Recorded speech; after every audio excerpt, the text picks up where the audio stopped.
The European energy crisis is a complex and multifaceted issue with far-reaching consequences. It is a crisis that has been exacerbated by Russia's invasion of Ukraine, which has caused a disruption in the supply of natural gas to Europe. Prior to the invasion, Europe was heavily reliant on Russia for its natural gas supply. Russia was the source of approximately 40% of Europe's natural gas, and some countries, such as Germany, were even more dependent. This reliance on Russian gas made Europe vulnerable to disruptions in supply. When Russia invaded Ukraine in February 2022, it began to weaponize its energy supplies in an attempt to pressure Europe to withdraw its support for Ukraine. Russia cut off gas supplies to several European countries, and it threatened to do the same to others. This caused a sharp rise in natural gas prices, which put a strain on European households and businesses. The European Union has responded to the energy crisis by taking a number of measures, including diversifying its energy sources by increasing imports of liquefied natural gas, LNG, from other countries, such as the United States and Qatar. Investing in renewable energy sources, such as solar and wind power. Implementing energy efficiency measures to reduce demand. Energy-intensive industries, such as steel, aluminum, and chemicals, are among the first to feel the brunt of the crisis.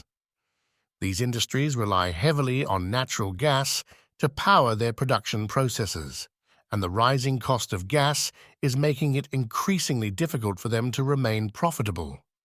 In fact, some energy-intensive industries have already been forced to curtail production or even shut down operations altogether. This has led to job losses and supply chain disruptions, further exacerbating the economic fallout of the crisis. The transportation sector is another major consumer of energy, and it is also facing significant challenges as a result of the crisis. Airlines, shipping companies, and trucking companies are all grappling with higher fuel costs, which is likely to lead to higher prices for consumers. The agriculture sector is also not immune to the crisis. Farmers are facing higher costs for fuel, fertilizer, and other inputs, putting upward pressure on food prices. This is particularly concerning given the global food crisis that is already unfolding. The energy crisis is not just a problem for the industries directly affected. It is a systemic issue that is rippling through the entire European economy. Businesses in the retail and hospitality sectors, for instance, are likely to raise prices if their energy costs increase. This, in turn, could lead to a slowdown in consumer spending and a broader economic downturn. Moreover, the crisis is having a significant impact on household budgets. Energy bills have surged, putting a strain on families and individuals. This is particularly worrying for low-income households who may struggle to make ends meet. Europe's politicians are spending lavishly both to obtain alternative supplies of energy and to shield consumers from high prices.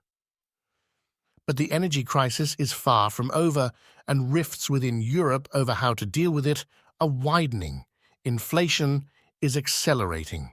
The massive expense of energy subsidies is creating big fiscal problems, and the frantic scramble to keep the lights on has distracted governments from other pressing business.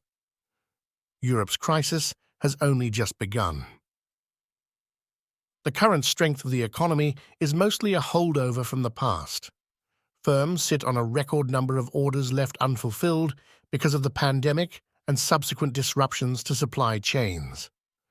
Households in richer countries still retain savings that accumulated when restrictions on travel and fun made spending money hard. Moreover, whereas inflation seems to have peaked in America, in Europe it is still accelerating. The share of items in the basket used to calculate inflation, whose price has risen by more than 4% over the past year, is growing. The delayed impact of higher energy prices thanks to subsidies will drag out the period of high inflation. That, in turn, is more likely to lead to jumps in wages and the price of services, and so prolong the spiral of rising prices. Senior figures at the European Central Bank, ECB, have suggested that a further sharp rise in interest rates will be needed.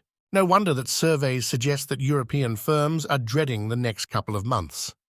The Commission's latest forecast sees a mild recession during the winter and stagnation for the rest of 2023. Goldman Sachs, a bank, reckons that Europe's economic output will be permanently reduced by 2–3% as a result of higher energy prices. The response of the broader public to Europe's energy crisis has been more muted. There have been some protests at rising prices and strikes over wages that have failed to keep pace. This relaxed attitude, however, stems from the lavish subsidies that many EU governments are doling out, which are unlikely to prove affordable in the long run. Since September 2021, €573 billion of public money has been allocated to keeping energy prices affordable, according to Bruegel, a think tank. Nearly every country has given up tax revenue from energy, for example, by cutting VAT.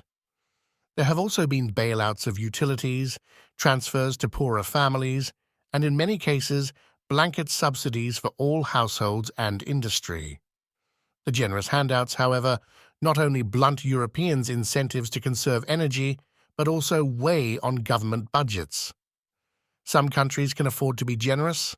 The likes of Denmark and the Czech Republic have low government debt and could splurge for years.